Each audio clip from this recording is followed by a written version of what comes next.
Welcome to the Bleedbigblue podcast, dedicated coverage of the New York Football Giants by your hosts, Marco, J Money, Tim, and Captain Negative. Streaming to you live on YouTube, Facebook, Twitter, and Twitch.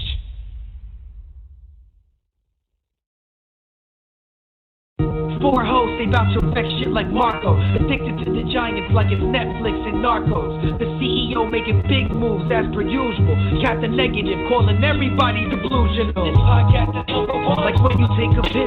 So share the link and pass it. Like Ninja making splits and Mr. Make-A-Wish. The sophisticated click. I spit offensive lines now. Tim can take a sip of some beer because he likes the taste of it, right? Don't forget the New York Giants beat the Patriots twice. The sickest dudes eating chips and salsa like it's Victor Cruz. Win or lose, always gonna root for Big Blue. It's true, this a classic show. Tyree, catch it, bro. Play a drinking game while you listen and call it Flaxico. Take a couple shots. If it's funny, you can rewind. Bleed blue means it's in their jeans like Levi's. Eli, man in the shit, just like the sailors. Captain, we attacking bum rush like Lawrence Taylor. Podcast on point, the sharp as arrows. BBG, stay gritty like Mark Bavaro. Do you have your cup of coffee in hand, Mr. Captain Negative? Light and sweet salvation, my friend. I take it with just a touch of cream. No sugar, my friend. Ooh. Sugar. There you go. Nice. I like it. Take a sip. I think I like the Sunday mornings. Much more relaxed. Sunday morning's nice, relaxed. You don't feel like killing anybody yet. No, not yet. Not yet. Yet is the key word there. So, but yeah, Sunday morning shows are fun. Any particular topic you would like to start with? I'm open for whatever. Wherever you guys want to go, I am willing to go this morning. A lot of stuff going on, silly stuff. Report came out today. I don't know if you saw it on the post from Paul Schwartz that said it looks like Gettleman Wednesday is going to fully commit to Eli Manning for 2019, which we saw coming.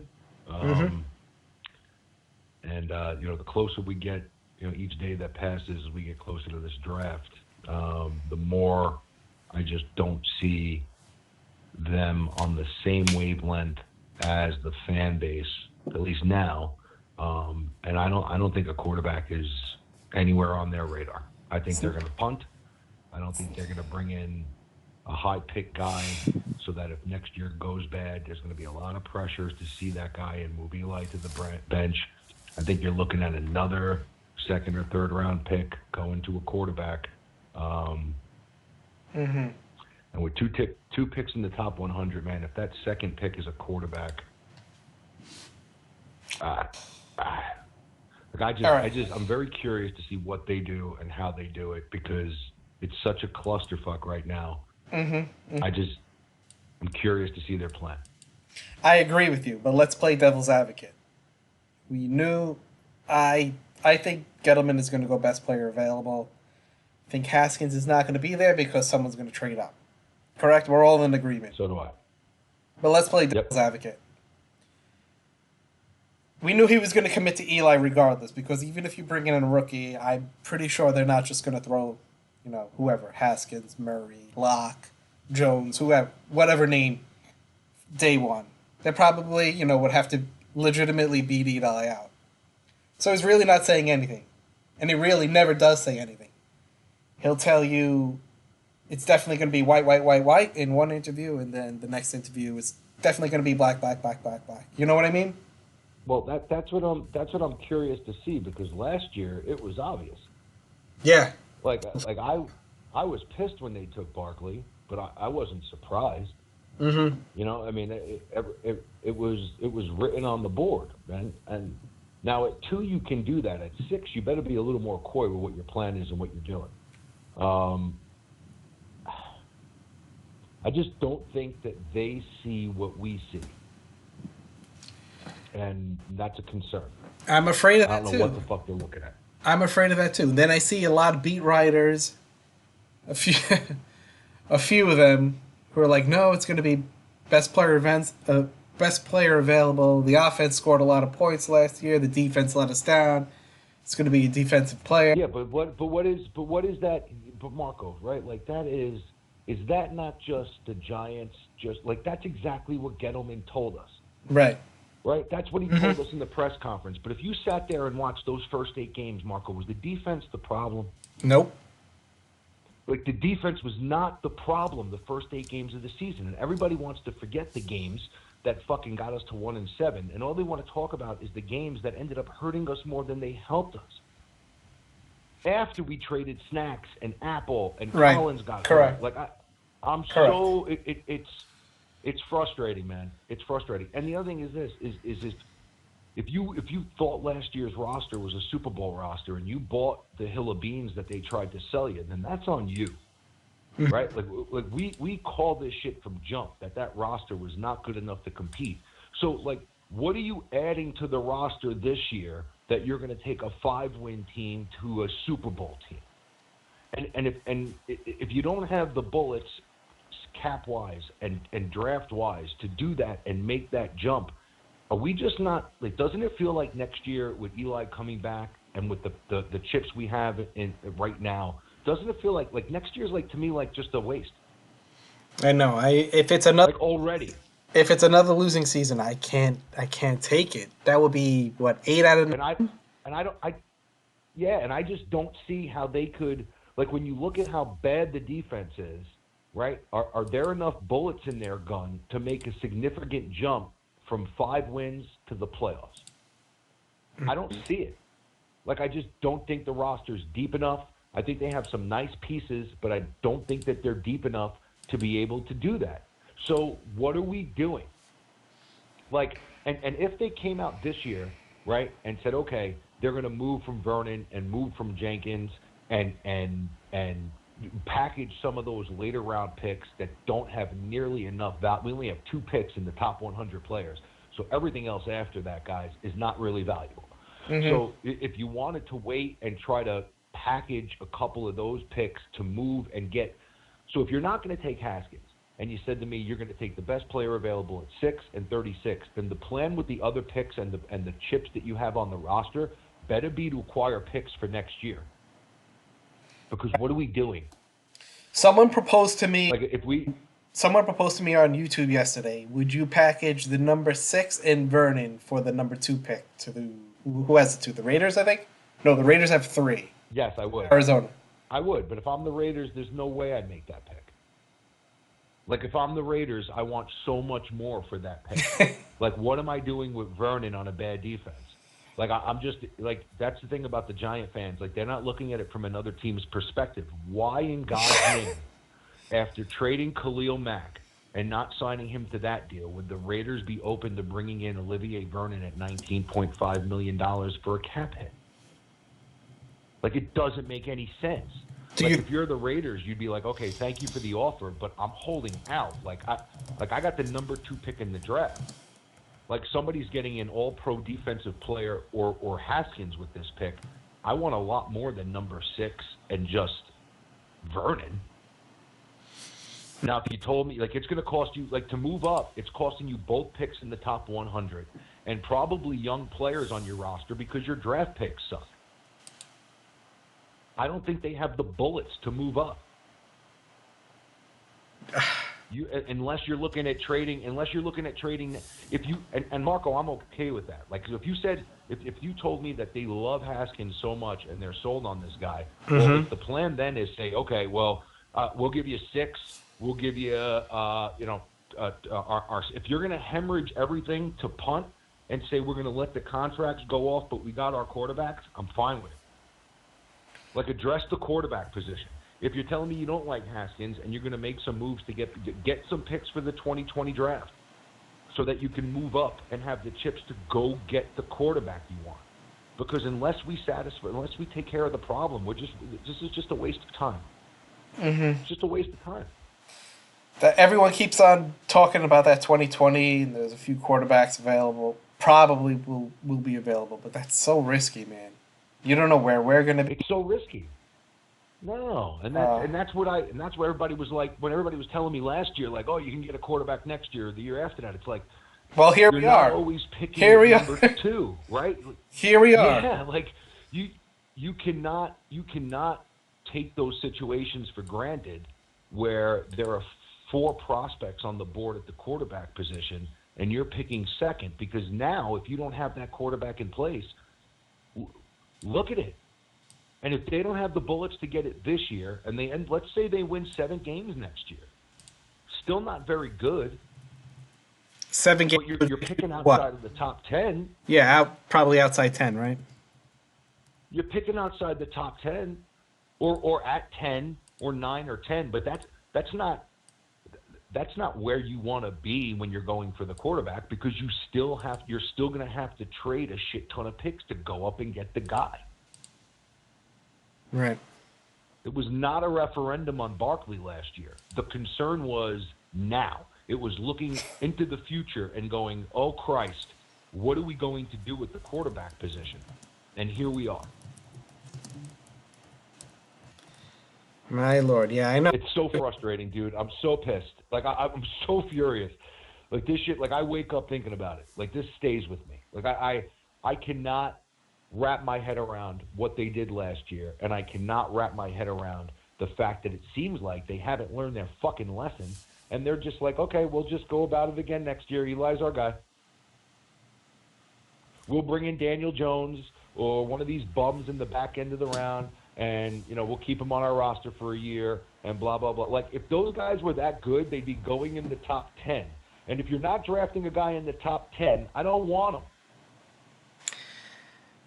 This isn't a joke. You can roll the dice and throw me out Russell Wilson and Tom Brady and Drew Brees and a couple of these quarterbacks that have gone in the second and later rounds. Mm-hmm. Okay, but when you look at all of the quarterbacks that have gone from 2 through 7, there's a lot more misses than there are hits. When you look at the top of the first round, there's a lot more hits than there are misses.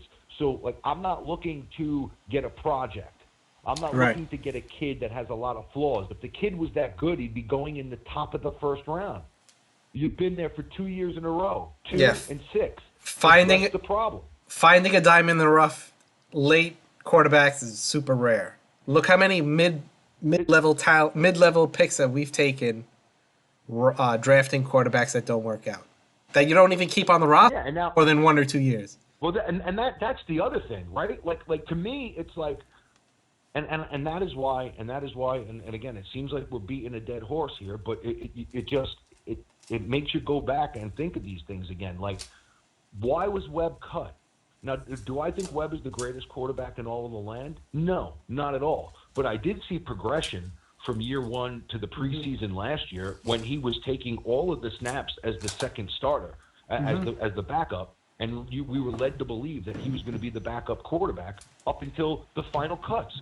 Why was this guy let go? Well, he was let go because they didn't want anyone shouting for Eli Manning's job. Because if you start 1-7 and Webb flashed in the preseason, what are you playing Eli Manning for the second half of the year? So it seems like every decision, and that's why I wholeheartedly believe they don't take Haskins, because I don't think they put Eli in a position to where the media and the fan base are going to be calling for him to get benched. And they will if you start off slow, as they should. Right. Frustrating. So frustrating. So frustrating. Yeah, this is my life. This is where we're at. Jody Harlow. Gettleman was a bad choice, point blank. Going back to that. It's the truth. He was. Gettleman's a general manager. Gettleman's a general manager for a team that is like a team that's ready to win now. Not a rebuild. That was not this roster. He's not a rebuilding GM. He's just not. And at his age, to play devil's advocate, he shouldn't want to be a rebuilding GM. He should be in a position where he's a couple of pieces away to make a significant run. That's not this. And that's the way they're treating it, which is the thing that leads you to really want to stab yourself in the neck with a pencil. It's like I don't know what they're looking at, man. I don't know how they look at it and go, yeah, a couple of pieces, restructure Bowden, woohoo, we're set. So Mara didn't want to go outside of what the organization usually does. Oh God. Basically, it is like, oh, we're gonna do this exhaustive search, and it wasn't that much. He didn't go that deep. No. I said I thought it was going to be Louis Riddick. You sort of got the feeling that the Louis Riddick interview and all the other guys were just like appeasement. Like, I don't understand how you're the Giants and you look at Gettleman and Louis Riddick and go, yeah, give me Gettleman. Like, I don't fucking understand. Like, there had to be a conversation that said, okay, like, hey, what's the direction you feel this team is going in, Louis? I got to address the quarterback position. Sorry. Next interview. Take care. Yeah. Later. Next interview. Yeah. Gentlemen, you down with Eli? I can win with Eli. You're hired. Like, you sort of get the feeling like that was the thing. Like, head coach jobs, like, what do you see? Well, I got 4 quarterbacks coming out of this draft that I got a chance to get a hold on if one goes first. I'd like to get my hand on one of those guys because then I can build for the future. I'm the head coach. I'm going to be here for the next decade. I'd like the quarterback to build on as opposed to having to win with a 38-year-old and then find a guy down the line. I'm in position now. I'm your new coach. Let me get my guy. Sorry, you're out. Sure, but could you win with Eli? I could definitely win with Eli. You're in. Hired. Like, you just get the feeling. Like, it's all about that. I'm getting a bunch. Nauseating. I'm getting a bunch of trust the process comments. I'll say this. I trust progress. I trust progress. I don't trust the process. If Gettleman turns around, progress. And maneuvers a way to get Haskins, and you have Saquon, and Odell is playing the way Odell should play, off the season stuff. Let's go. Let's go. I am a happy man. Let's go. If you get me Haskins, I'll take back. First of all, I'm not delusional to the point where I think the team is good enough to win next year. I'll take back all the shuffleboard comments that I've made over the years since hiring him. I will. I really will. I will send him a letter of apology if he takes Haskins. I will notarize. I will sit down and write a letter. I will write an ode to Gettleman, how I was wrong about the whole thing, and he's a genius, and I'm a moron because you got Haskins. Because if you get Haskins, then you look like a genius. If you don't get Haskins, you look like you're jerking yourself off in the wind. You really do. Look, what are we doing? Is that your new? If you get Haskins, I'm on board, baby. Let's roll. Gettleman, have us write you a letter. Do it. I mean, I would see. You could post it. I would humble myself. I would say what an idiot I am. Like, I got no problem doing any of that. But like, get me my quarterback, man. Like, get me my goddamn quarterback. I got all these toys, and I got nobody that can do anything with them. Like, get me my goddamn quarterback. What do you think about the probability that Russell Wilson is actually more than just a rumor? I think it's the more I look at it with his contract, I think it's legit. I think it's legit. I think it's absolutely legit. I don't know if teams are ready to pay $30 million for to take. I don't think you have to. Like, I think that if the problem with him is that he has 1 year left on his deal. Now, remember, Wilson signed a very team-friendly deal when he signed that 4-year, $87 million contract for them, so that they could retain some of the talent that they had and try to win some football games. Right. I don't think he's doing that again. No, I definitely don't think, nor do I think he should. He's 30 years old. This is probably going to be his last huge contract. He's probably looking for a 6-year, $175 million deal, somewhere around there, and he deserves it. He deserves it.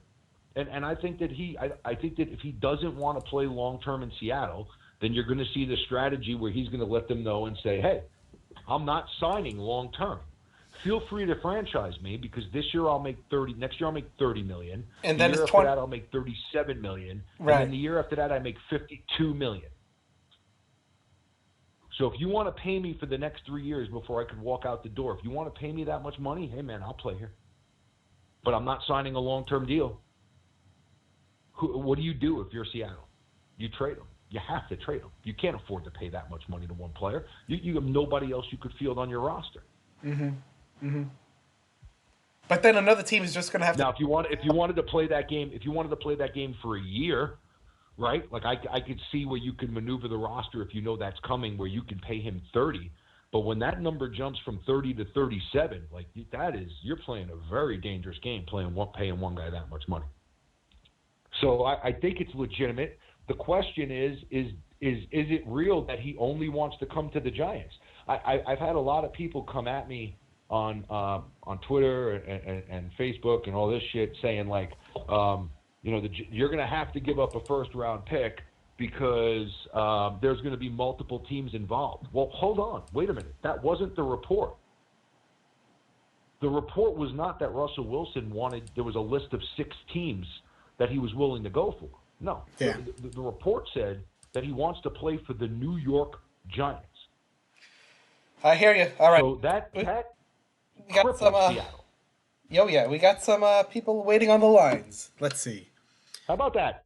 How about Sunday morning? Sunday morning. We got to get you in the studio. Got to figure that out. I would love to do a rendition of that. Yes. All right. 917. Good morning. How are you? Where are you calling from? What's your name? Give me all the details. Good morning, guys. How are you? My name is Good. Louis, calling from Syracuse.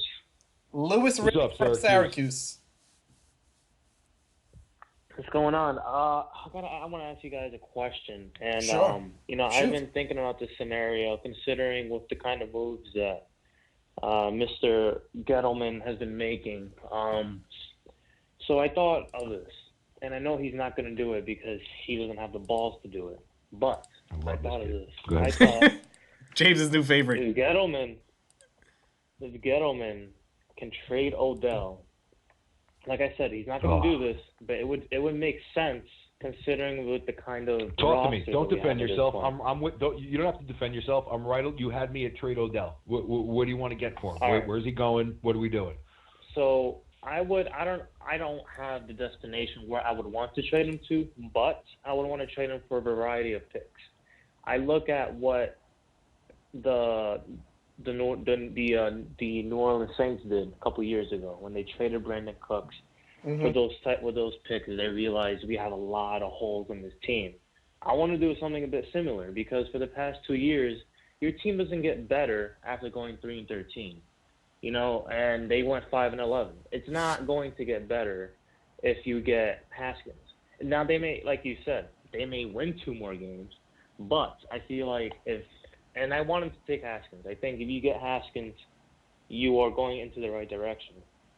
However, I think if you trade Odell, I really do think you can get a variety of picks and you can fill in the holes. Now, granted, we're not going to win a lot of games filling in those holes. I know that. They're going to be young guys. They're going to be up and coming. You have second-year guys who are still probably developing in that case too. So I know that. I know that from a Giants fan. We're probably going to go maybe 7-9 if we do that. I don't think we're going to win anything more than that. But I'm fine with that, considering that the young guys that we have on the team, the second-year guys are going to be third-year guys. So that's what I want. But it's like talking to a fucking wall when you see Gettleman doing these moves, signing 30-year-old players for 4 years. It's insane. So that's frustrating. That's the funny part. That's the funny part. Yeah, that's the funny part of having to talk to all these Giant fans, that they forget that they bought it hook, line, and sinker last year, that this team was going to the Super Bowl once they took Barkley. Right. I mean, not only that, that's what like Gettleman told them. That's what they bought. And they wait 2 years later to realize that now we need a quarterback. I think that's the most frustrating thing. It's like, why are you waiting after a 3-13 season to realize, now we need a quarterback? We needed a quarterback since 2016. So that's what's so frustrating. I agree with you, and I think that there's no Let's call a spade on Beckham. The last 2 years, how many games has he missed? You know what, Beckham, he missed almost the whole season last season, and then he played like 13 games this season. He could have played this year. It was 16. He could have played this year. He didn't, though. But he could have played. He told us he was going to help us run the table, and then he sat out the last 4 games. Because he opened his mouth again, and he made promises that his body. Because they lost like the third game in that. They lost the third game in that run the table scenario. No, actually, they won 2 in a row. They beat the Bears. They beat the other shit team, the Bucks, and everybody was going crazy. And then where'd he go? I said they lost the third. Then he alligator armed the onside kick, and like you don't hear from him again, unless you're on Twitter. And then you hear from him every other week about how he's a new person. It's a new Odell. He's refocused. I would trade his ass. I don't care about the contract and the dead money. I would be looking to take the best package available that I could because of what you said. There's a ton of holes on the roster, and I think that you can look to move the biggest chip that you have.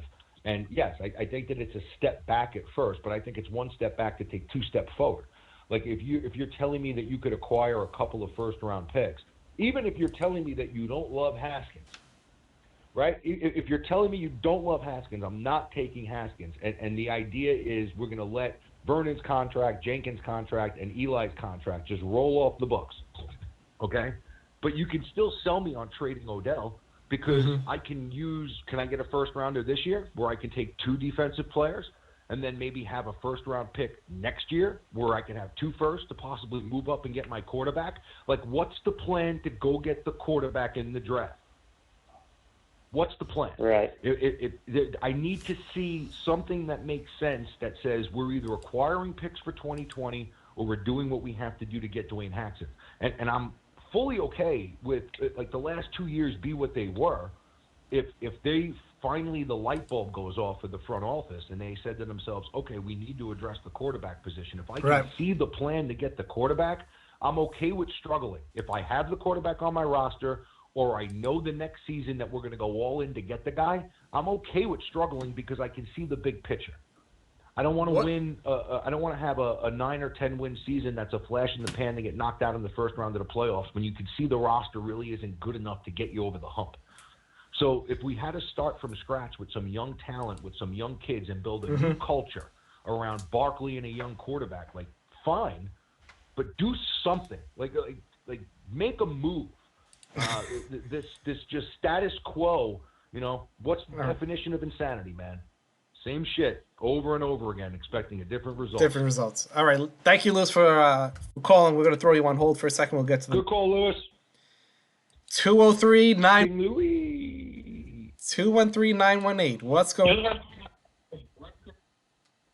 Gentlemen. What's up, buddy? What's your name? Oh my God, this has been forever. This is Steve, your donor. I hope you guys had a great time over there. Hey, buddy! Hey. Good Sunday morning. What's up, buddy? Oh my God, I've been trying. That 10 o'clock, it gets me. I start dozing off with these kids, and that's funny. Great when I saw this. We're doing the show when we're dozing off. That's fine.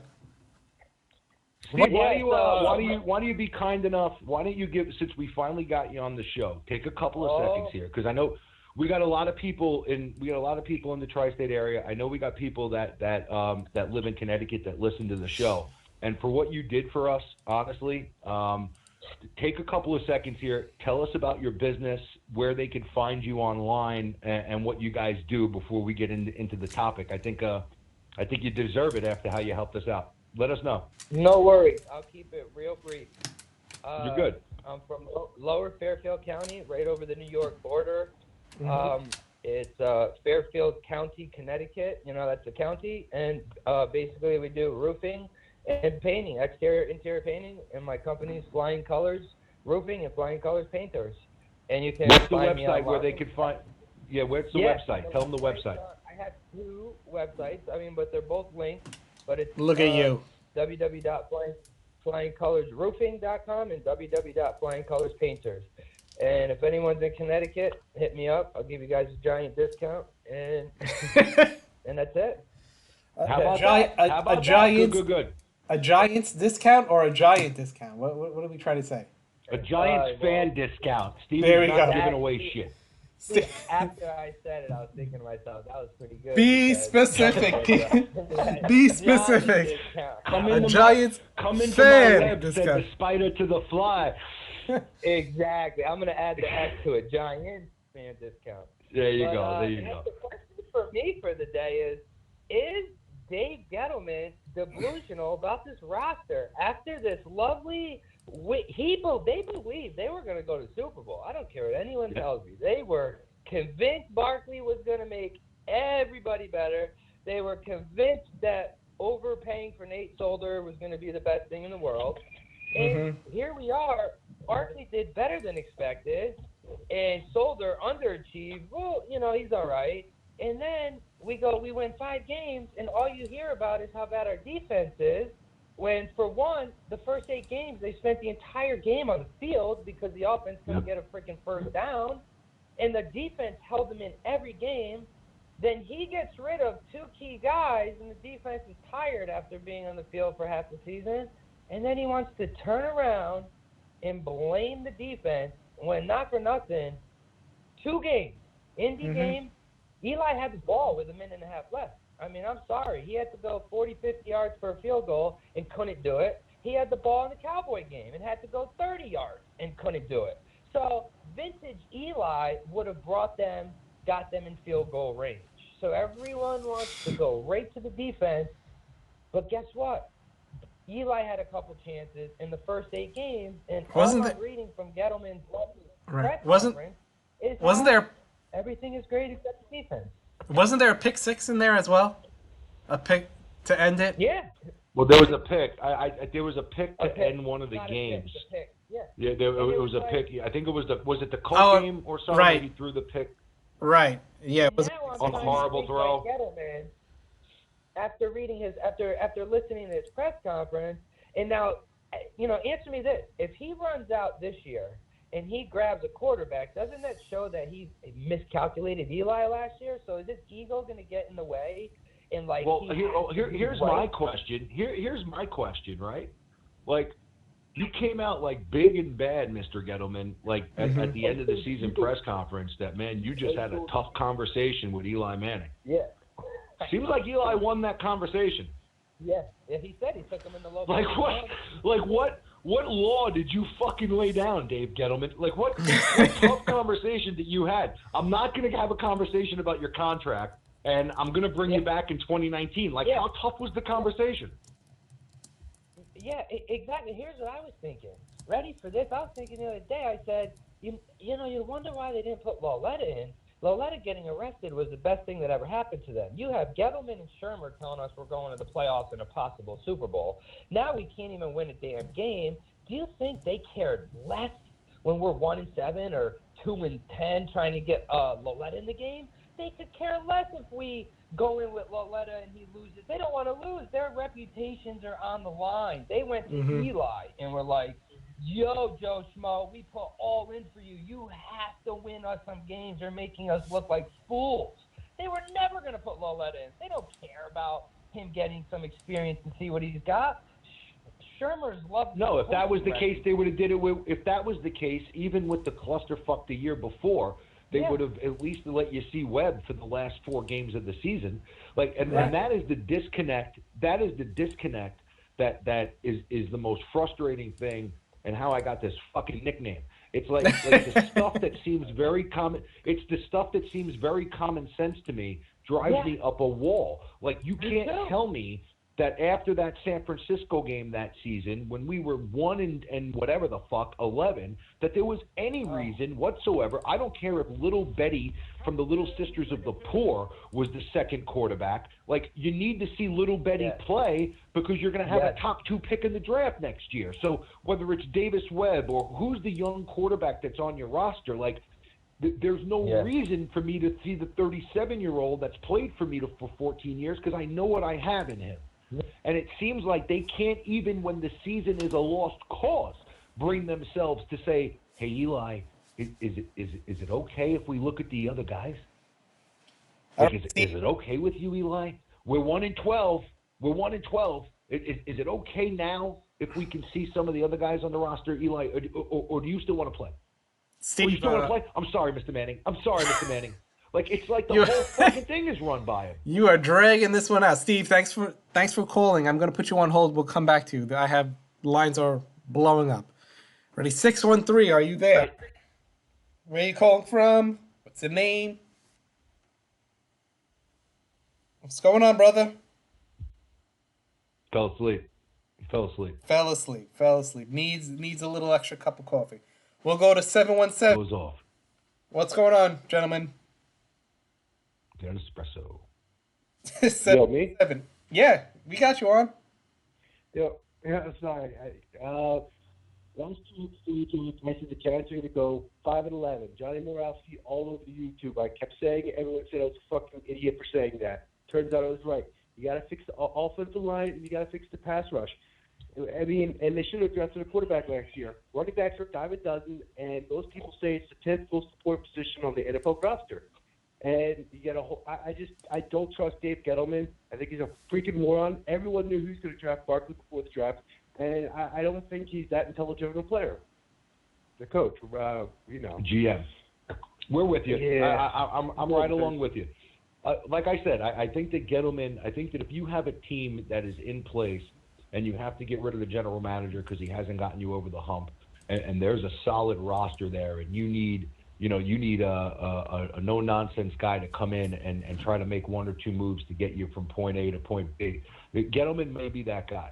I don't see him at his age being able to recognize the fact he doesn't have time for a full rebuild. So why the fuck would he do a full rebuild? And what the problem with it is I agree with you. This team needs help. You said offensive line and pass rushers. Yeah, but you really don't have to stop there. Like, if you look at the defense, I mean, let's be realistic. They have some nice pieces, but they need help on all three levels. All three levels. The line, linebackers, and in the secondary. Guys, when you have 2 picks in the top 100, you can't, and $30 million in cap space, even if you restructure Vernon and gain an extra $8 million, $6 million, $5 million on the cap for this year, you're not filling all of the holes on the roster in one offseason. You're not. It's impossible. And this is what we said. It's like I feel like I'm at fucking Bill Murray in Groundhog Day. Like, because I said all this shit last year, right? And it's the same thing. And you're not saying that if you take Haskins or if you would have taken Darnold, that's the end piece and that you're ready to win the Super Bowl. No one said that. That's not even the thought process. Mm-hmm. The thought process is, much like the caller said, the quarterback position is the most important position on the field. That does not take away from the fact that Saquon Barkley is a generational talent. What it simply means is that when you look at the NFL today, who would you rather be paying $8 million over the course of the next 4 seasons, a quarterback or a running back? Because I love Saquon Barkley, and I think he's an amazing talent, but I can honestly go pick out 2 running backs in the league, pay them around $5 million less, piece them together, and probably get somewhere close to the numbers that Saquon Barkley gave me. So what? So frustrating. And again, so frustrating. If now Marco, here, if it was a situation where, do you remember the year the Colts took Luck? Mm-hmm. Right, like before that, like they lost Peyton Manning for the whole year, if I remember correctly. Right. Right. And when they lost Peyton Manning for the whole year, like that team wasn't a team that thought, okay, we have no chance to, like, they were like, we have Peyton Manning, we have a pretty good team, we're probably going to the playoffs, and we're probably going to win we're going to probably compete for a Super Bowl, right? You have Peyton Manning. That roster was not a bad roster. They probably, if I remember correctly, they were in the playoffs the year before with Peyton. So here we are with a team that was maybe a couple of pieces away from competing to the Super Bowl. Definitely a playoff team, right? And if I have that roster and Peyton Manning gets hurt and I go into the draft and I'm picking number 1 or 2, if my decision is, you know what, Manning's injury really wasn't that bad, and I got a chance to add Saquon Barkley to this mix, then the running back is the right piece to take early in the draft. Okay? If you don't have a roster that can compete, you just wasted a pick. And even the Colts, say what you will about the Colts, but even the Colts, even then were like, you know what? We got a position to get Andrew Luck. We can't pass this by. I know. Like, the Colts didn't trade the pick back. The Colts didn't take the best player available. The Colts were like, goodbye, Peyton fucking Manning. We're going to go get Andrew Luck because he's 12 years younger than you. I hear you. It's a cold-hearted dick move, but it's a good business move, right? I agree. Last year, the Colts traded I wanted the Giants to get pro players. I wanted the Giants to get Andrew Luck last year. I was like, trade for him now. Stock is so down. If you look at the Colts last year, what they did. They traded back with the Jets. They ended up with the best offensive lineman in the draft and the rookie of the year at the defensive position, Leonard. They traded back and got in the two times the Colts were in the same position that we were in last year. They recognized the fact that there was a stud quarterback there that was 12 years younger than the guy that they had, who was a shit ton better than the guy that we have now, and they took the quarterback. And then in the next year after that, when Luck was hurt, they traded back and got themselves 2 All-Pro, one on the offensive line and one at the linebacker spot. Somebody's doing it right. Somebody's doing it wrong. Let's jump into the next caller. Ready? 203. A lot of 203s and 717s today. What's going on? They also hired Frank Reich, which was a much better hire than Pat Shermer. Go ahead, caller. Sorry. Caller. All right. Throwing him on hold. 613. What's going on, 613?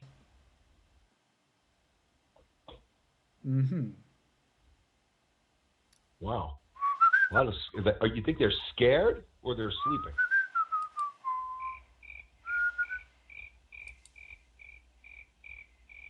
You think it's Patricia Traina?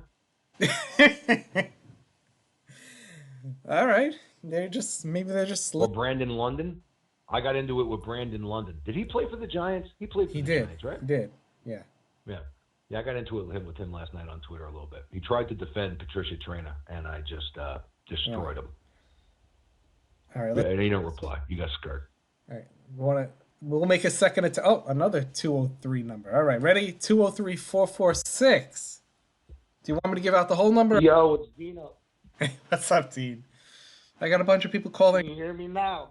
That are crickets. Can you hear me now? I can hear you. Is my mic on? Is it turned up enough? Say it with your What's going on, chest. gents? How we doing? Dino, what do you want to talk about, Dino?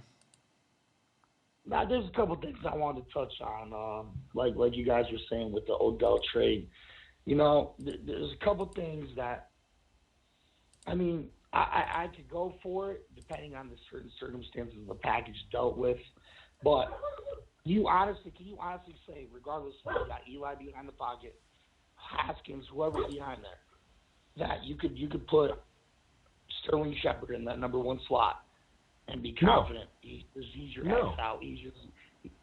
No, but I'm not trying to win next year. I'm not trying to win next. I don't care about next year. Like, if I got Haskins, I recognize that it's going to take me 2 or 3 years for the kid to develop. I'm not in a rush. I'm freeing up some cap space where I can potentially sign a number 1 receiver and bring him in. I can draft a kid next year when I have a higher pick, because the odds are with the roster you have with a rookie quarterback, you may win 6 to 7 games next year. And you're recognizing the fact that it's not a quick fix. And you also, if I told you, Dean, that you're getting 2 first-round picks for Beckham, 1 this year and 1 next year, and it was, let's say it was the Raiders, or let's say it was, or let's say it was the Niners, where you're getting the 2 or 3 pick in the draft this year, or Arizona, where you could package him with something and potentially get the first, and you're getting another first-round pick next year. Like, would you take that deal? Yeah, how much of his contract are we going to eat? It would depend on all. Well, you're going to eat it for a short period of time. Yeah, you're So gonna if eat it you're for a year. recognizing the fact that it's not if you're recognizing the fact as a GM that this isn't a 1-year fix, then I can eat the dead money for the 2 first-round picks, knowing that once the dead money is gone in a year, right? Now I have 2 first-round picks that are under contract that are cheaper. I have my quarterback that is cheaper. How much different does it look in 2020? How much different does it look when next year ends going into the draft? Like, it's going to be 1 year of shit. All right, which sucks coming off of the last couple of years. But let's be honest here. Let's be honest. Let's really look at the situation. To trade Odell, personally, I'm not trading Odell if we're not getting 2 number 1 picks, and I'm talking high picks, 5 or above. They're already shopping Antonio. Well, you're going to know about one of those picks this year. You're not going to know next year, right? Right. Because you're going to have to take a team. So it's going to. But you could kind of forecast. But I agree with you. You could forecast it. You know, they're already. You could try to. But you never know. It's not. Well, the Raiders could go 16-0 next year. Pittsburgh is already shopping Antonio Brown. That's going to hurt our value for. We don't want big chest. We don't want Mr. Big Chest. Yeah, but that's going to hurt the value of trading Odell because the team is just going to play it off that. Well, we're just going to go get Odell. They trade him and then they're in the market for a wide receiver. No, that's a good point. Wait, you're saying Pittsburgh trades Odell and then we trade Pittsburgh trade? No, I don't see. Brown, we trade Odell to Pittsburgh. See how they can do that. I don't see how Pittsburgh can do that cap wise because I think there's going to be a penalty for. You're going to have a penalty for Brown. It depends on how the numbers would work out, and I don't know that it's a fit. I'm just playing devil's advocate. Like if you get rid of Brown, all of a sudden you're in the market for a wide receiver.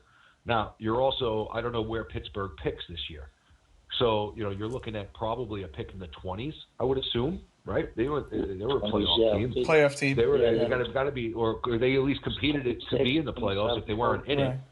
So they got to be in the late teens, 20s, somewhere around there. Like, do you? What's in the rest of the package? Right. What do you think they could get? Does anybody actually know how many 4th-round picks we have this year? Because I'm hearing 3, 2, 4. I think we were supposed to have 11 picks total. Here's the important thing. I don't know how they fall, right? But here's the important thing. Here, I'll look it up. We were supposed to have 11. We ended up with 10. Only two of those picks are in the top 100. Yeah, we missed the 3rd rounder this year, right? Everything else falls out of that. And the caller before was talking about like some of the moves they made last year to like win now. Like think about the Sam Beal acquisition. Like we spoke about this a little yesterday. Like the 3rd rounder we just missed out. How's that 3rd rounder look right now, man? I mean, would you like to have that 3rd rounder now? And maybe Sam Beal turns into a player. We still haven't seen Beal on the field. Yeah, and that's the thing. Like we got to see him, but right now as we speak, I'd much rather have the 3rd round pick than a guy coming off an injury that. Exactly. Yeah. That probably would have been a 2nd or 3rd round pick this year, right? So you're looking at okay. So I don't. Yeah, you're not dealing with the brightest bulb in the box. So how's that 3rd round pick this year? And is that?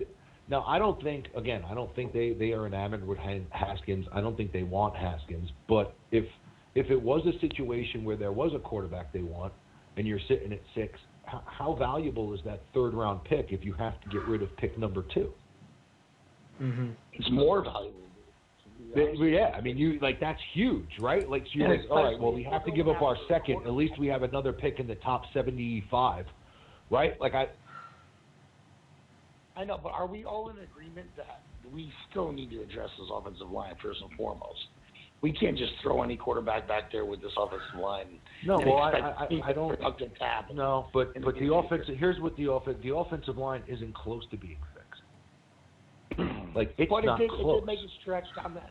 I will admit. It made a meaningless stretch down the end. If you want to go into the season with Jamon Brown, Jamon Brown is not a good football player. Like, the people that think you're just going to bring Jamon Brown back and we're going to win 12 games, like, you're fucking kidding yourself. Like Solder is not that good, and he's a year older. Mm-hmm. Like, do we have a center? A center that we can count on? Like, to me, you could look across that offensive line, and I like Hernandez, but he would be the only one that I'm comfortable with bringing back. Like, I think that you can upgrade over all of those goddamn guys. Mm-hmm. I like Connor McGovern out of Penn State at center, dude. We could probably pick him up in the third, fourth round. We don't have a third rounder. We don't have a third rounder. All right, so here we go. Ready? Here are the picks. Here are the picks. We have the 6th, as we know, first round. Second round, we have 1 pick. No third round. 2 4th-round picks, 3 5th-round picks, a 6th-round pick, and 2 in the 7th, for a total of 10. Garbage. So 1 1 0. It's garbage. All the 5th-round picks. 2 3 6 7. It's garbage. You 3 It's 5th rounds garbage. and a 4th round for your third. And the people are like, oh, we can just trade up into the 3rd round. Like, it's like not that easy, man. Like you have your 4th round picks. Like, I'll give you Sam. and then you got a better chance if you have 3 4th-round picks. You got a better chance of hitting a player in those 4th rounds than you do with your 5th, 6th, or 7th. So is it worth trading 2 or 3 of the 4ths to get up to take 1 player in the 3rd when you have that many holes on your roster?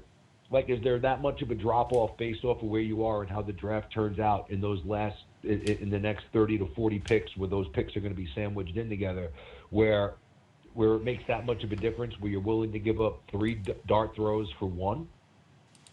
I don't know. All right, Dino, I'm going to throw you. Don't know. Let's go to the next caller. Ready?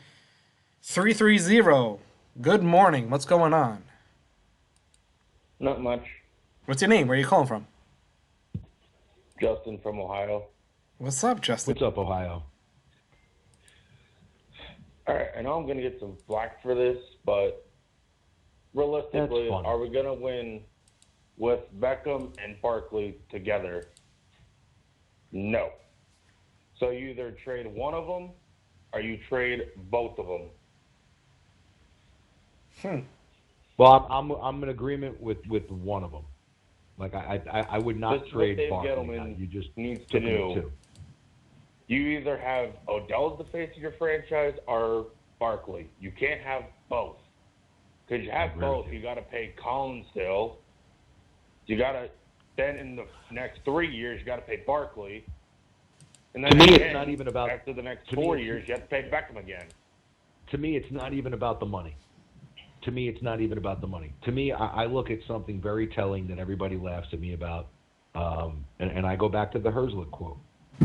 And if you read, I do, Marco, read the last of the Herzlich quote, where he talks about some players want the spotlight on them, and if another player comes in that takes that spotlight, it could be a problem. And if you don't think Barkley has taken some of that spotlight, right? So yeah, Barkley's taken like 50% of Beckham's spotlight. It's basically him and Barkley. So if you're asking me who I would, and here's the other thing, the person that Saquon Barkley is, I buy into more than Odell Beckham Jr. Right? So he's more mature than Beckham. For as much as I am, like, you have to be able to have intelligent conversations for both sides of the spectrum, right? For as much as I'm against the Barkley pick because of cap to value based on the position and where they were picking, you could also separate yourself from that conversation and watch Barkley play, and then not only play, but watch him on the sidelines. And there was an instance this year, and I forget what game it was, where he was speaking to his offensive line, and he, in a leadership role, basically saying, hey, yeah, hold the block this way, and I'll bounce it out this way, and we'll do it like this, like thinking on the fly and putting it together. And then the next series, he busts a run down the left sideline, just the way that they choreographed it when he was going over it. When I see that and I hear him speak and what he says and the words that come out of his mouth, all about the team, when I see his relationship with Wayne Gallman and some of the other veteran players that he had a very good impact on as a rookie, like, I'll go with him, right? So get rid of the mouth. Get rid of the problem. This is why that I said on a tweet that I said you can trade. This is why I would trade either Actually, I said I would trade both. But I was like, you kind of need a franchise face. But if you trade both, then you kind of get a lot of picks. But if you trade one of them, Dave Gettleman's kind of in a shit situation right now. He put himself in a shit situation right now. Yeah, pretty much. Really did. There is really Either have to. It's a lose-lose situation. Either way, you trade Beckham, you piss off a side of the fan base. You trade Barkley, you piss off the whole fan base. Yeah. I don't even think it's in the realm of possibility, nor do I think that it should happen that they should trade Barkley. I think that you took him at 2, right? But now the question becomes okay, let's build around this guy. And how do you build around this guy? Well, if you're going to have a running back as your best player in the face of your franchise, then you better have a pretty good damn defense, and you better have a pretty good offensive line. And we have seen the recipe for success before, where it does not take a generational wide receiver to win Super Bowls. Plaxico Burress, Hakeem Nicks, Stephen Baker, Mark Ingram, Lionel Manuel, Phil McConkey, Mario Manningham, good receivers. Amani Toomer, Victor Cruz, very good receivers. None of them were on the level of Odell Beckham Jr. talent-wise, and those guys won Super Bowls. And they were part of teams that won Super Bowls. And they were system players that knew their role and operated in the role of the offense, and they won a Super Bowl. So, again, Beckham, phenomenal talent. But sometimes in football, this isn't the NBA. It could be addition by subtraction. No, you can't just put Odell Beckham on your team and say, oh, you're winning the Super Bowl. No. Sometimes in the locker room, it's addition by subtraction. Sometimes you can, I point to Tiki Barber in 2006, when all those yards were missing, when oh my God, what are we going to do? We're going to suck. Tiki Barber isn't here anymore. Where are we going to get this offense from? Who's Brandon Jacobs? Who's Ahmad Bradshaw? What are we going to do? They won the Super Bowl. They won the Super Bowl. So you're forgetting Shockey as well. Well, yeah, you're right. They lost Shockey in that season. They let him go the next one. And that was, and if you really talk about it, right, that was the one that really catapulted them, because they were up and down a little bit, and then they lost Shockey, and it was like they got hot. Yep. So sometimes that mouth and that guy and that spotlight guy is not good for your team. Not good for your team. All right, let's go to the next caller. Ready? Thanks for calling in. I'm going to throw you one. Go to the next one at What a good morning show. Good morning. We've been on an hour, and we're just getting call after call. How about that? 502. I just see that Art Stapleton is on the Twitters replying to people. I just asked him if he's not busy to jump on. So let's that'd be fun. If that happens. I think I actually like him a lot. I like Stapleton. He's good at what he does. Yeah, he seems like legitimate, not like a puppet of Gettleman. Yes. 502. What's going on? What's going on, fellas? What's going on, fellas? Look at that. What's going on, buddy? Where are you calling from? Jody. Jody. Kentucky. You know, you screw me up so bad, Jody. You're a Kentucky fan. You're talking about, Big Blue, and it's not the Giants. It's, the Wildcats. You get me all crazy. Yeah, you got to watch that. Watch that with Jody. You can end up suckered into a Kentucky wormhole. I know. A few times I was like, Kentucky. Nothing wrong with the Wildcats. Hey, it's better than being a Duke fan. There you go. Touche. You got a point there. There's your shot. What do you think? Okay, I got a question for you. Would you give up Odell to get a shot at getting Josh Allen? Josh Allen? Yes. I really think we have to figure out a way to get that kid. You mean keep our pick? Well, either move up to get him or trade Odell or how the hell we got to do it. But I think to put him and Carter on both ends, I think 2 years from now we have a pretty good pass rush. Jody, you don't have to sell me on the Beckham thing. Like, if you're going to tell me that you're getting a top 5 pick this year where you can get one of those defensive players and have number 6 and then have a future first-round pick as well for Beckham, I'd make the trade every day of the week and twice on Sunday. I mean, don't get me wrong. I'm a big Odell fan. Dude's a beast, but we won games without him. Right. And maybe it's time for him to go.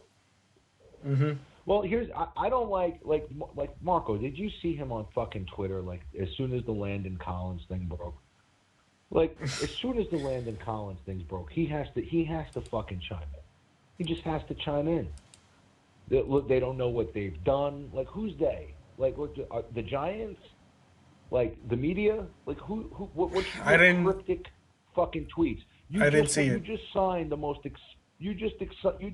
most expensive contract a wide receiver has ever signed in this league. What the fuck are you mad about?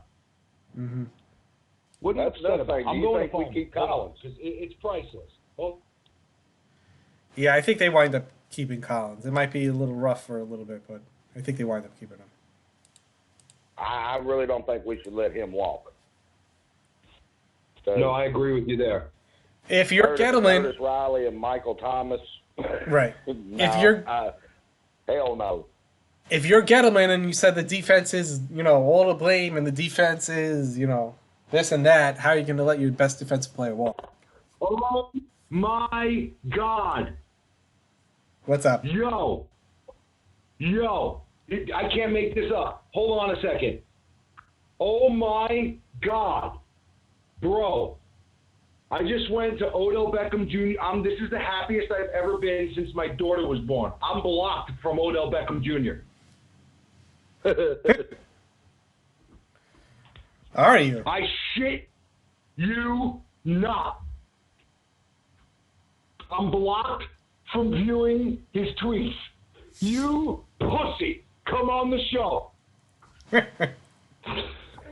You pussy. Oh my God, he says mean things on my tweets. You got the. Oh my God. And all I did on there, baby, was speak truth, Odell. Truth. And if you can't handle it, suck it, diva. Hilarious, Marco. So, can we review your block list now? Who else has you blocked? Hey, you are more than you can read my tweets all day long, baby. If you find something that was a lie, call me out.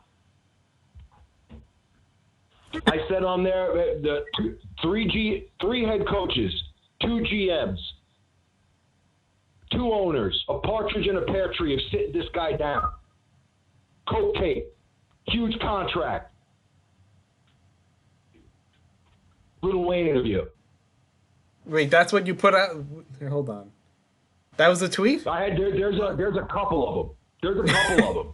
Go find them, baby. Read them. I got to send this to everybody. This is so great. Oh, what a morning.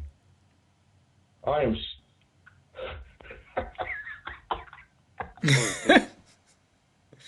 Look at this. Congratulations, James. Thank you. I know you desperately wanted it. Thank you. We're going to throw it on hold for a second. Oh, my God. I'm going to get it to the next caller. Oh. Can't believe you got blocked. Look at you hater. 720, what's going on, 720? You're cracking up too, huh? Bro, that's still me. I'm still laughing. I can't. Oh, the guy, the dude hung up. I'm proud of you, James. I'm proud of you. It's something that you wanted, and you finally got it. It's nice when you work for your dream and it comes true. You know what? It's nice. You know what's nice? He wouldn't have blocked it if he didn't see what I was saying. So obviously, what I was saying struck a fucking nerve. Fuck him. Good. Oh man, you got the block. Mm-hmm. Oh, that's like, this is better than when Dottino blocked me. Oh my God. Why are you even following him? Oh, because I used to fucking let him have it. I said that was Mara's burner account. Look, Patricia Chainer is Gettleman, and Dottino was Mara. He blocked me. It's ridiculous. How funny is that, bro? How funny is that? What, you didn't think eventually? Oh, I think he posted. I think under the fucking cryptic tweet that he posted, I think I put, "Would you just shut the fuck up and play," or something like that. Or I put, "Talk is cheap, play the game."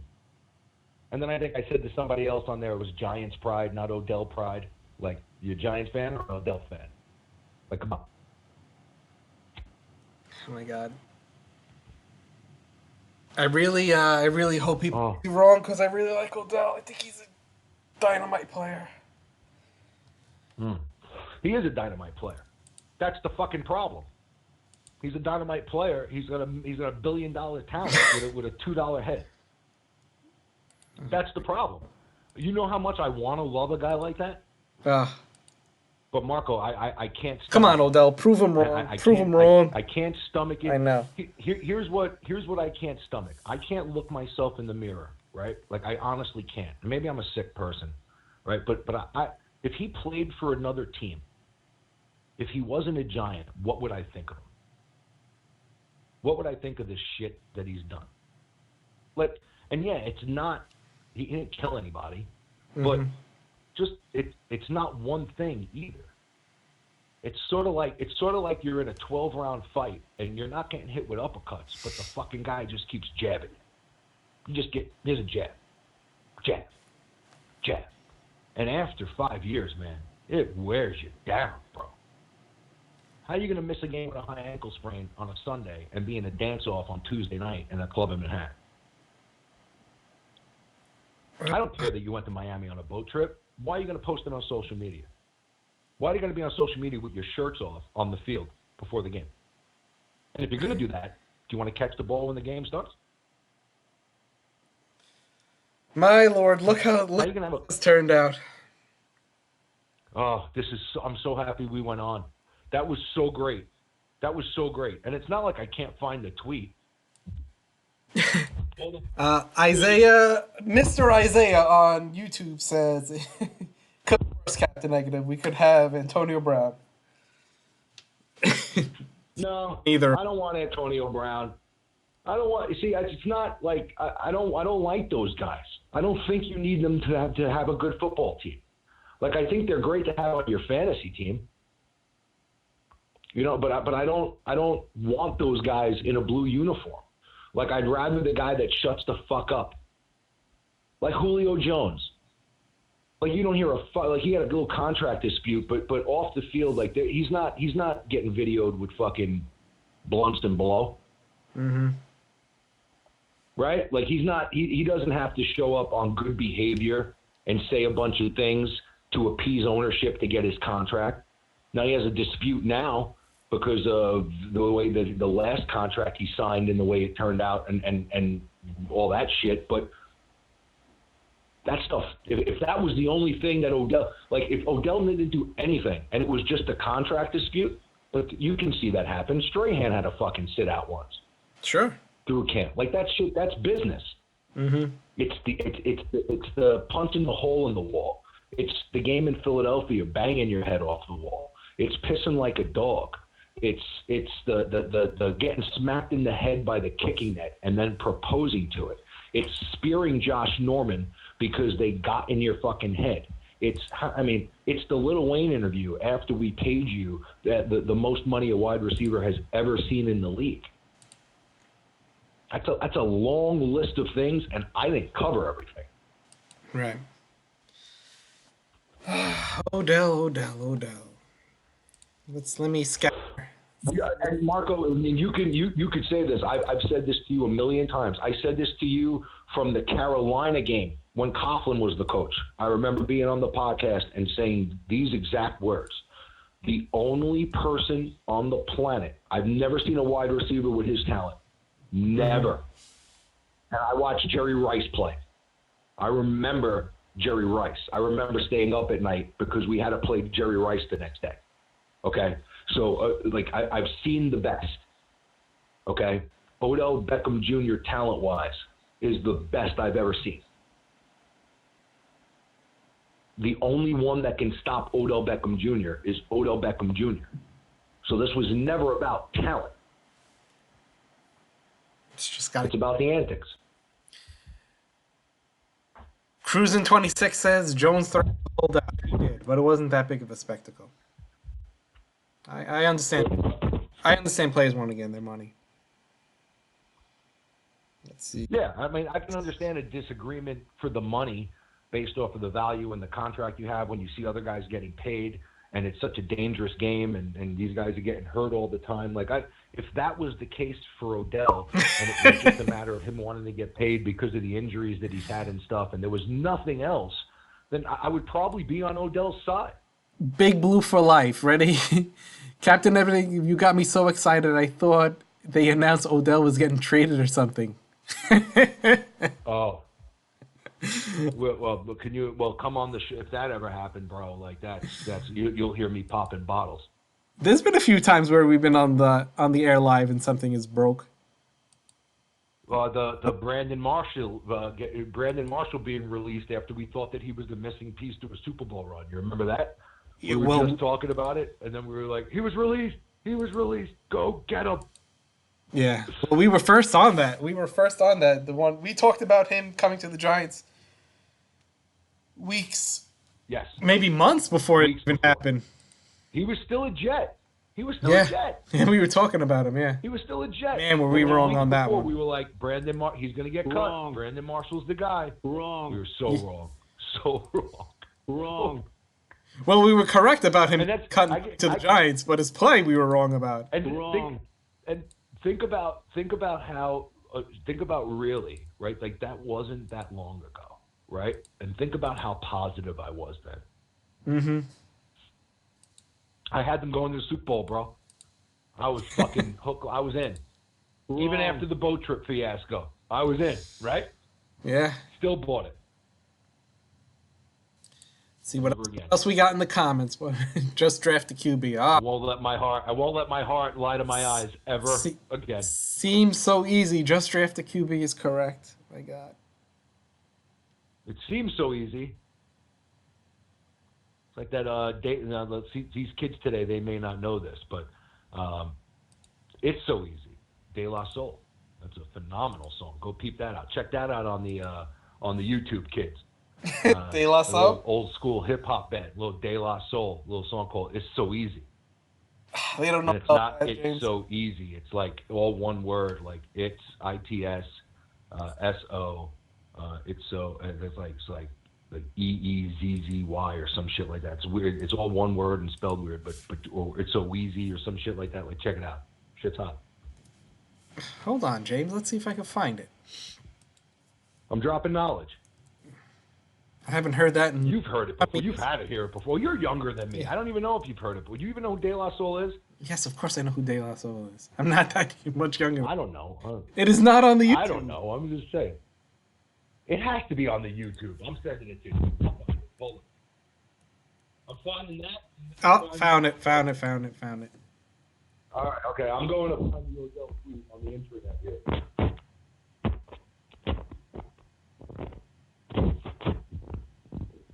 Since he blocked me.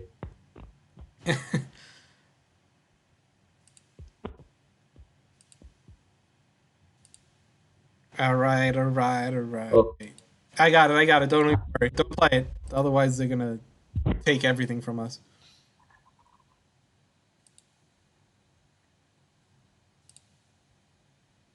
You can't play it? No, No, that's right. You can't. They're going to claim it. I could share it, though. There we go. Save it for later. You'll like it. Okay, here's the Odell tweet. Here it is. So this was at 1:19 on February 20th. The one that got you blocked? Right when the Landon Collins locker room stuff was breaking with Josina Anderson and Paul Schwartz, right in the middle of all this cluster. Odell chimes in with, they don't even know what they did. The shift/transformation is coming. Thank you for motivating me yet again. What? Like, God, I don't even know what she's talking about. Like, what do you, like, just shut up. Like, just shut up, Odell. Like, just why do you feel the need to make this about you or to have people? He knows exactly who the fuck he is, and he knows exactly whether that tweet means anything or nothing. The subtweeting is it's a dick annoying. move to send it out. It's a dick move to send it out because now people are talking about. Is he talking about the Giants? Right. Is he talking about the Giants? Are you ready for something? Are you ready for something? Are you ready? Go. You want to be frustrated? So Lewis Ritt tweets out, the 42-yard TD Haskins threw to McLaurin second quarter of the Big Ten Championship is simply perfection for so many reasons. The sixth spot, round number 1, is going to be too low if you want to grab him, right? Then your girlfriend tweets back, the problem is I'm not too sure the Giants are just a quarterback away from making a deep run. Oh, I've seen that. Take a quarterback and sacrifice the draft capital this year, or do you address other glaring holes and take chances at quarterback? And you're going to tell me that that's not Dave Gettleman verbatim? My God.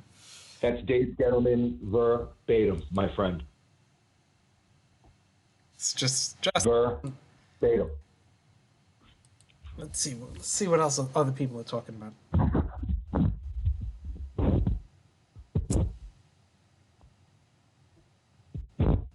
A lot of people talking about Ja Rule.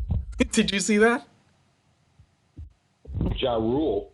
Yeah, we'll go into 1990s rap. He did like a halftime performance for I think the Timberwolves. Oh, did you? Yeah, the Bucks just game. Didn't give a shit. He was just shooting free throws. It was like, you know what you heard? This is exactly what you heard. He's like, "Is everyone ready?" And this is what you heard. Where's my clip? Is everyone ready? So embarrassing. Oh God. Thank you. Oh God. Jarrell. Yeah, it's not. It's not 2001 anymore. No, my friend. All right. What else we got on this? I'm scouring Twitter, seeing if there's anything interesting. Yeah, following the Jay Glazer tweet, Odell Beckham on February 13th tweets out an emoji with a zipper over its mouth and then a blushing emoji smiling right next to it. What does that mean, though? Marco, I have no clue. How are you seeing? It was a response to Glazer. Wait a minute. Is this your burner account? How are you seeing his tweets? I'm on the intranet. Ah. Like if you go to Google and put in OBJ cryptic tweets, like there's been articles with screenshots of his tweets. Like it's not like I'm not going to be able to see them. He just doesn't want to hear my mouth because I'm not blowing him. Oh, man.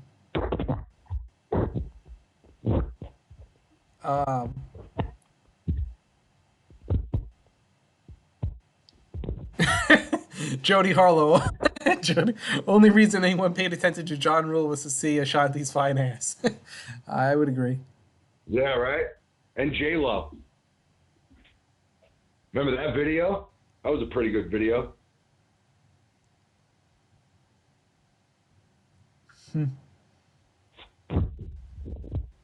People talking about Teddy Bridgewater. Oh, no. No, thank you.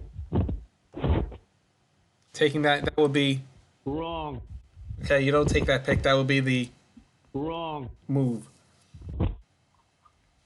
Wrap this up?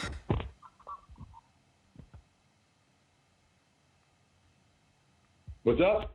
Want to wrap this up? You got anything else we want to scream about? Yeah, we can wrap it up. It's been fun. Yeah, we got a nice little hour and a half. That's plenty for a Sunday morning. Yeah. There's still people. There's still a bunch of people on. Hope they're not asking questions. Our future quarterback just used a top 3 wide receiver. Yeah, how it all is going to play out. Odell isn't going to go anywhere. They're not going to trade him. Don't take my sunshine away. Murray is good, but Cleveland's not going to trade him. I don't want Murray, man. curious to see where he's going to fall, though. No, I don't want Murray. I don't want Murray. No, I don't want Murray at all. You think he'll go top 10? I got into it with a couple of people on Twitter. I don't know. I really don't know what the fuck these people are like. Do they just watch the highlights? Like, I actually got into it on Twitter with somebody the other day who tried to tell me that Kyler Murray is going to be the best player in the draft or whatever. I said he's a one-read tuck and run guy that played in that Oklahoma offense. Like it was very similar to the RG3 offense, where if you watch him play, guys are wide open. They're wide open, and they're wide open because of the read option. And the threat of that in college football is ridiculous. It's so dangerous. So he was able to manipulate those windows, and it was one read, and it was that read wasn't there, he wasn't making progressions. He was making a play with his feet, whether running or getting out of the pocket and finding a guy. But it was one read and then react. I have huge issues with a 5'7" guy who's going to be learning about progressions and whose body may not be able to take the punishment of a 16-game season. So somebody tried to tell me that he was more polished than Haskins, and I was like, my God, Jesus! Like, what are you watching? Like what? Like when you watch Haskins film in the pocket, like who projects better to the NFL? Like, man, I just don't see it with Murray. I think he made a huge mistake. I think he should be batting leadoff somewhere. For the A's. Yeah, I don't. I think the success of all the shorter quarterbacks. Baker's not that short, but like Russell Wilson, all the guys who are under 6 feet is leading a lot to it. But look at all the guys that are under 6 feet, Marco, operate from the pocket though. Like Russell Wilson is a guy that works through progressions. Even early in his career, is a guy that works through progressions. He had the weapon of running the ball, but it wasn't exclusive, right? He could throw the football. Drew Brees works through progressions, and maybe better than anybody, and can deliver the football, through those linemen. I don't know that. And Kyler Murray is not 5'9", 5'10", 5'11". He's 5'7". I hear you. I'm not a fan of. It might be exciting to watch, but I don't want him. I don't want the Giants to mortgage the future to grab Kyler Murray. Now, if he's there really late, that's interesting. Actually, what if he's there second round? You think he drops in the second round? No, right? Probably not. I'm actually, I'm what I'm praying for, considering I'm convinced that they're not taking Haskins. What I'm praying for is that someone takes Murray in the top 6, and that someone takes moves up and gets Haskins, because if that's the route, then one of those stud defensive players is going to drop to 6. And you at least walk away with a phenomenal defensive talent. I don't know who that would be. But, you could end up walking away with a hell of a defensive player at number 6 if that's the route. I would much rather be one of those teams taking Haskins, but I just don't see it. Don't see it. I hear you. You have all the rumors that Arizona likes him, but they seem to be committed to Josh Rosen, or at least that's what they said publicly. I mean, I don't know why they wouldn't be. I mean, Kyler Murray is an attractive piece. Like, I think that you can maybe use him in spots, but, to make him your franchise quarterback, Josh Rosen had nobody around him. He showed a lot of toughness last year. He got better as the year went on. He flashed in certain spots.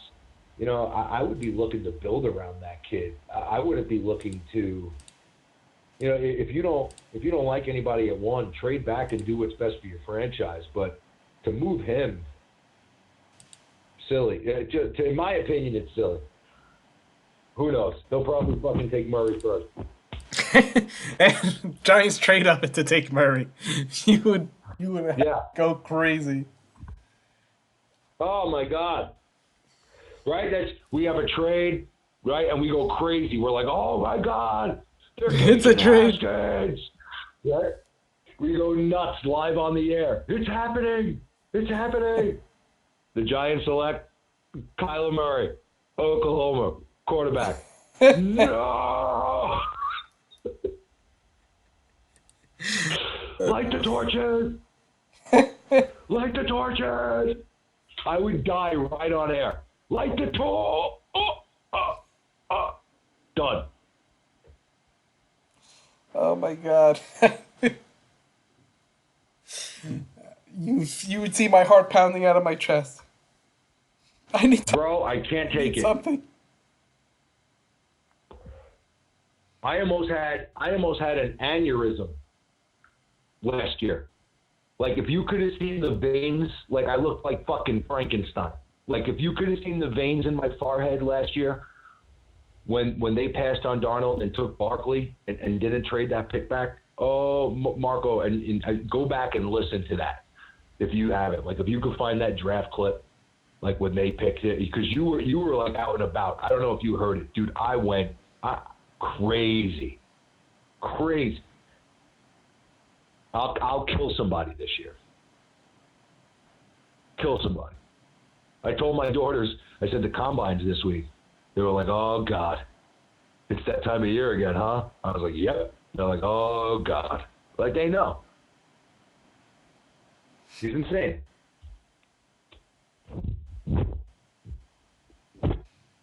My God. You're not gonna fall in love with anyone over the 40? No, God, no. I never do. I watch it to watch it, but no. I don't. Like I just watched. I mean, I've watched Haskins' film 3 times now.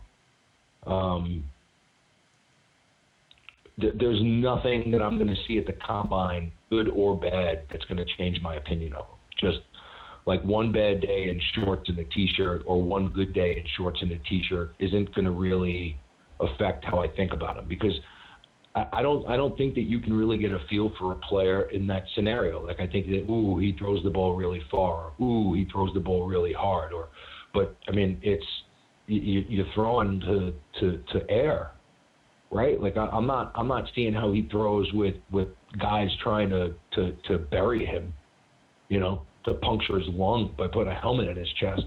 Like, I'm not seeing that. I'm not seeing how he reacts in the huddle on 3rd and 12 after a holding penalty with his teammates, talking to them in the huddle. I'm not seeing, him make progressions and step away from a rush and feel it without even seeing it and make a throw into a tight window to complete a 3rd down to move the chains. Like, those are the things, and not just from the quarterback position, just even like the running backs and the linebackers and stuff. Like, how does the guy take an angle?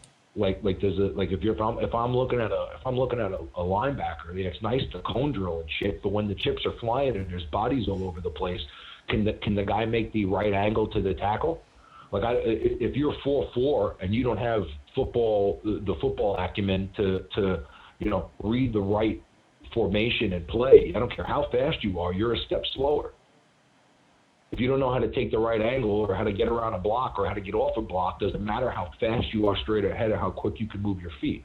So show me the film of how they play on Sunday, and let me see, like, when the bullets are flying, if there's talent there that you feel like it can get better. That's what I look at. I like watching them play on film when the bullets are flying more than, how high they can jump or how fast they can run in a straight line. How many times is a fucking guy running in a straight line? Very rarely, unless it's a breakaway. And you know what he has on? About how many pounds do you think? A helmet, shoulder pads? How much she's What, 6-7 pounds of Sick, extra? yeah, I was thinking that. Under something like 10? that, I would imagine. Thigh pads, all the other stuff. Yeah, I would imagine so. With how light the equipment is nowadays, I would imagine that it's very light. I would say that. I mean, the helmet I would sweating. think is probably the heaviest piece.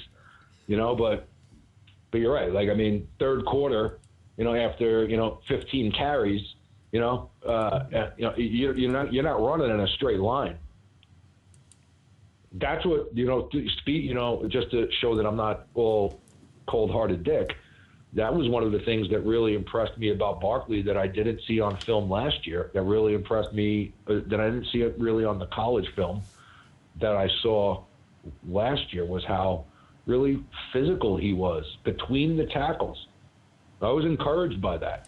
The yards after contact. I know I sent you guys something that said, yards after contact last year in Penn State wasn't very good. It was like under like 0.28 or something like that. Like after, and so that was my thing was like, yeah, great talent, can catch the ball phenomenal. Can he be the guy between the tackles that can move the chains? And from what I saw this year, yeah, he could. He impressed me. Like he really did. He impressed me in terms of that. Yeah, he's phenomenal. It's not a knock on him as a player at all. He's better than I thought he was going to be.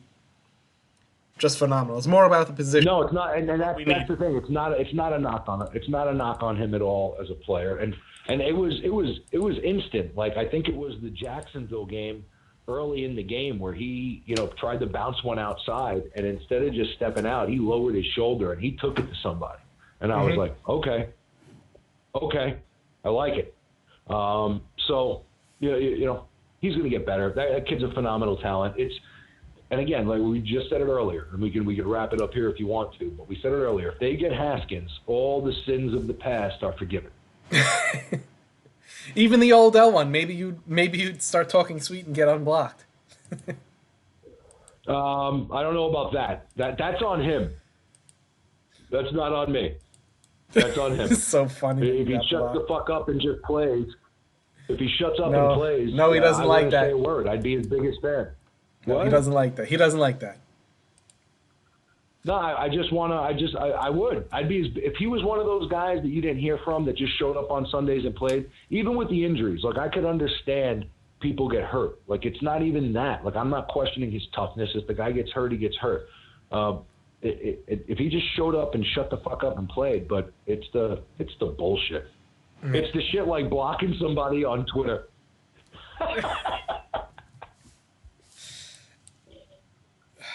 My God. If the Giants moved back, the Browns would have stole him at 4. That's probably right. What was that? Someone on YouTube, what's his name? Dax on YouTube? No, not Dax. Jimmy on YouTube said if the Giants moved back, the Browns would have stolen him at 4. Yeah, I think the Browns were thinking he was going to be there at 4. Who's going to be there at 4? Barkley. They're talking last year. The Browns thought Barkley was possibly going to be there at 4. Their wet dream was to get Baker and Barkley at the same time, thinking the Giants would go quarterback, the Jets would go quarterback, and then they would get Barkley. Didn't happen. Didn't happen for the Browns like that. No, but they got a good one because that corner they got, it's a good player. I'll tell you, that's a name that if we're talking about different guys at 6, one of the names that I like that really isn't on the radar right now, you're not hearing a lot of. I like Greedy Williams. Corner, huh? He's going mid-round, I think. I think the highest I see. No, dude, I'm telling you, that kid's a top 10 pick. That kid's a top 10 pick. I like that kid. He's 6'3". I think he plays from day one, and I think cornerback is a position much like quarterback and pass rusher that, especially in today's NFL, you better have some guys that can cover. And I think that he can cover. Now, again, we have so many holes. It depends on how the draft goes, but I think that's a step-in guy from day one. And with all the other pass rushers and stuff, you're really not hearing his name, but I think he's a top 10 pick when all said is done. And that guy Ward last year, the cornerbacks are becoming premium assets. Nobody expected that the best corner on the board all of a sudden becomes very enticing for teams to try to get. I think he ends up going in that top 8. There's my bold prediction. Greedy Williams, top 8. Top 8? Yeah. I see him Top going 8. anywhere. I've seen him going anywhere. I think a few mocks had him at like 7, like the 7 to 15 range. I didn't think he was going to go top 10, but, corners are tough to come by, and they're at a premium where consider a throwing lead. It's like that positional value of, what can you get? What can you find? So that's the prime pass rushers, quarterbacks, quarterbacks. That's prime real estate right there. You better have some players at those positions. All right, let's wrap this up, baby. I got some stuff to do this afternoon. All right, let's do it. We got to correct. Greedy Williams is not 6'3". How tall is Greedy Williams? We'll leave how tall he is 6'3". is in the comment section. We're going to wrap it up. Hold on. I'm going don't get off yet. Don't get off yet. I won't. Don't get off with me yet. Hold on. Everyone, please like the video. If you haven't subscribed, subscribe now. It really helped me out. Thank you for all the people listening on Twitter, Twitch, YouTube, and Facebook. It's been fun. And maybe we'll try to do another Sunday morning thing coming up soon. What do we got? How tall is Greedy Williams? Go Google Greedy Williams and scroll down a little bit, and you'll see that his height is 6'3". Greedy Williams height. Verify that for me, Marco. To end the show. Grant Williams showed up. I was like, 7? What? Greedy Williams. G-R-E. I mean, the name is amazing. I love him. He's greedy. Give me the ball. Give me the ball. We got Greedy Williams at 6'3". Thanks, buddy. According to LSU. That's according to LSU Sports. Always. All right, everyone. Peace out. Peace out.